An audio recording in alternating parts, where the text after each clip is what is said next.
Le Seigneur soit avec vous. Évangile de Jésus-Christ selon saint Luc.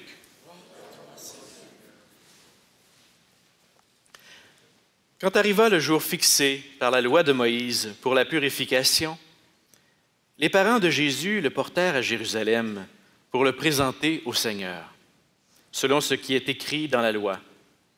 Tout premier-né de sexe masculin sera consacré au Seigneur. Il venait aussi présenter en offrande le sacrifice prescrit par la loi du Seigneur, un couple de tourterelles ou 2 petites colombes. Or, il y avait à Jérusalem un homme appelé Siméon.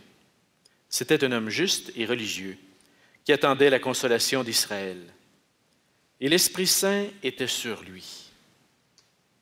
L'Esprit lui avait révélé qu'il ne verrait pas la mort avant d'avoir vu le Messie du Seigneur. Poussé par l'Esprit, Siméon vint au temple. Les parents y entraient avec l'enfant Jésus pour accomplir les rites de la loi qui le concernaient. Siméon prit l'enfant dans ses bras et il bénit Dieu en disant : « Maintenant, ô Maître, tu peux laisser ton serviteur s'en aller dans la paix selon ta parole. Car mes yeux ont vu ton salut, que tu as préparé à la face de tous les peuples, lumière pour éclairer les nations païennes et gloire d'Israël, ton peuple. » Le père et la mère de l'enfant s'étonnaient de ce qu'on disait de lui. Siméon les bénit, puis il dit à Marie, sa mère, « Vois, ton fils qui est là provoquera la chute et le relèvement de beaucoup en Israël. Il sera un signe de division. Et toi-même, ton cœur sera transpercé par une épée. Ainsi seront dévoilées les pensées secrètes d'un grand nombre. » Il y avait là une femme qui était prophète, Anne, fille de Phanuel, de la tribu d'Asser. Demeurée veuve après 7 ans de mariage, elle avait atteint l'âge de 84 ans. Elle ne s'éloignait pas du temple, servant Dieu jour et nuit dans le jeûne et la prière. S'approchant d'eux à ce moment, elle proclamait les louanges de Dieu et parlait de l'enfant à tous ceux qui attendaient la délivrance de Jérusalem. Lorsqu'ils eurent accompli tout ce que prescrivait la loi du Seigneur, ils retournèrent en Galilée, dans leur ville de Nazareth. L'enfant grandissait et se fortifiait, tout rempli de sagesse, et la grâce de Dieu était sur lui. Acclamons la parole de Dieu.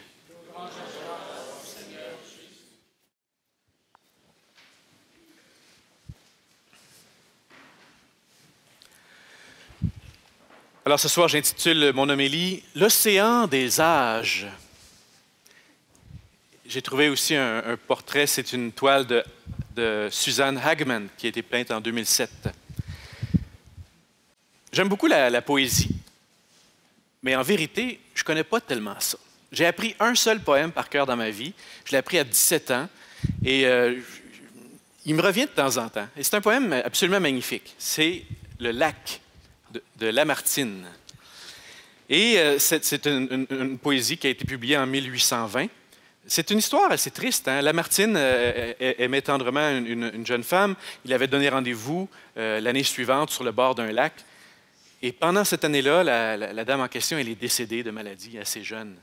Et Lamartine se retrouve sur le bord du lac. Et là, il médite sur la condition humaine, sur le temps.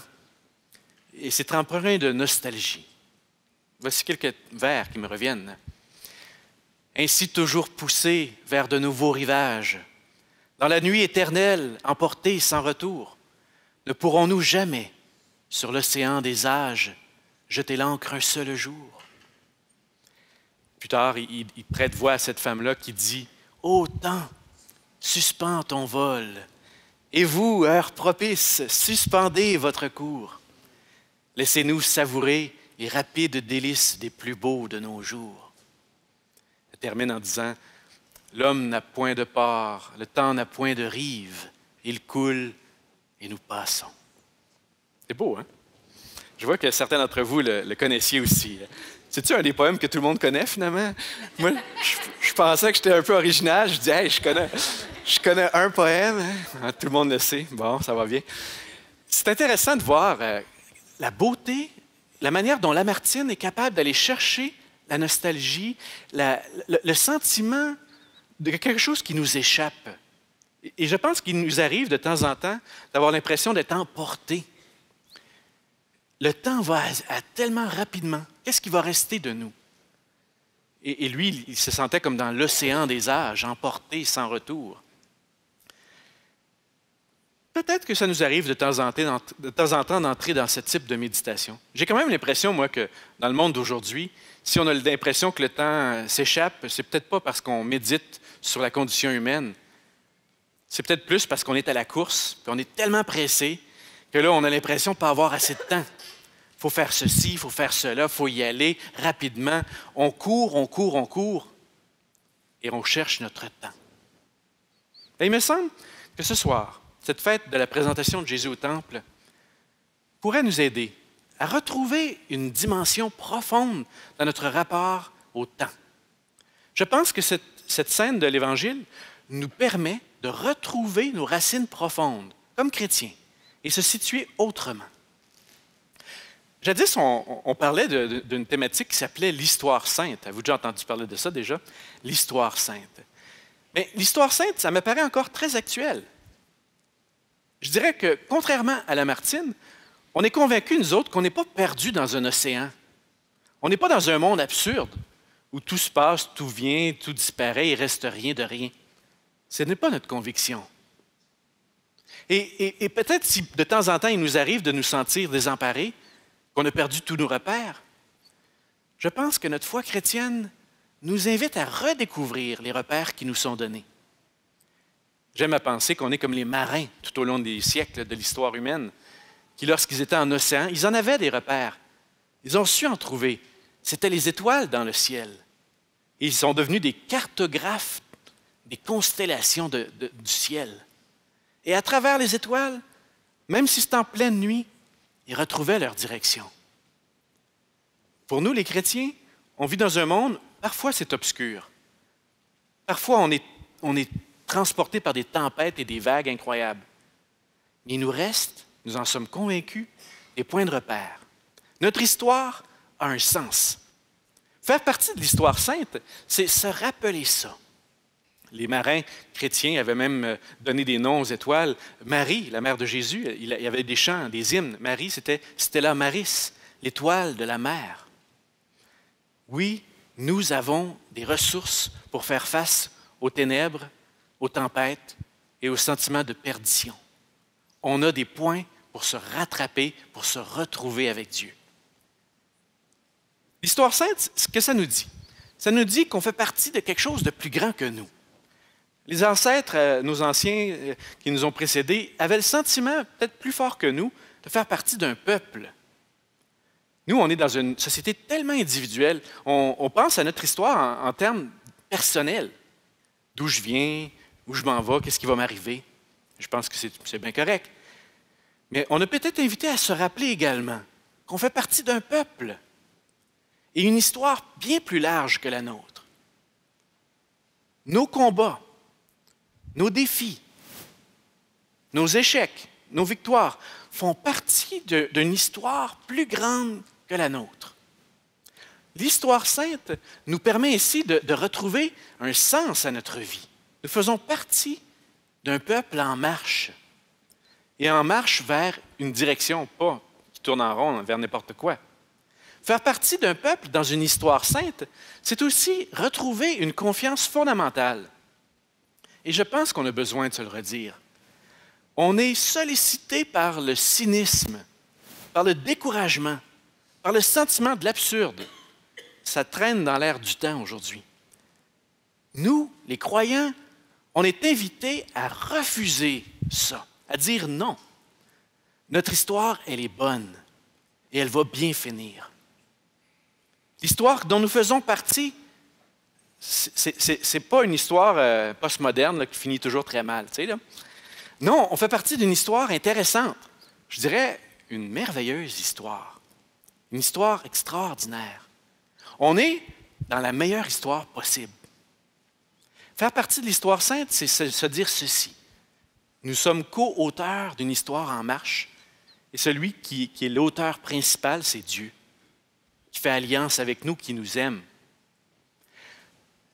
Je dirais donc que l'histoire de Siméon, de Anne, de Marie de Joseph qui arrive au temple, nous fait comme prendre un petit peu un recul incroyable. Imaginez, depuis des siècles, le peuple juif attendait. Ils attendaient la venue d'un libérateur. Ils attendaient la délivrance. Et ils étaient habités dans leur petit combat quotidien par cette attente profonde, collective. Et moi, je dirais que notre cité ici à Ottawa, Gatineau, notre milieu, nous, les chrétiens, on peut l'habiter d'une profondeur, d'une attente, d'une espérance incroyable que les gens ne peuvent même pas imaginer. Les Juifs attendaient la venue du libérateur d'Israël.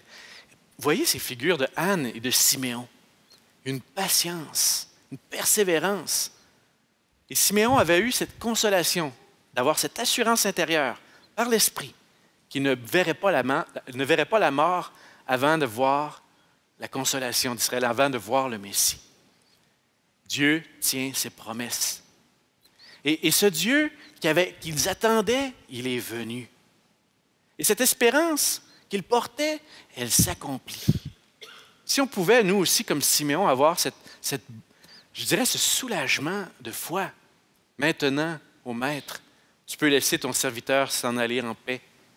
Si toute notre vie pouvait être pacifiée, apaisée dans cette confiance débordante, reconnaissante.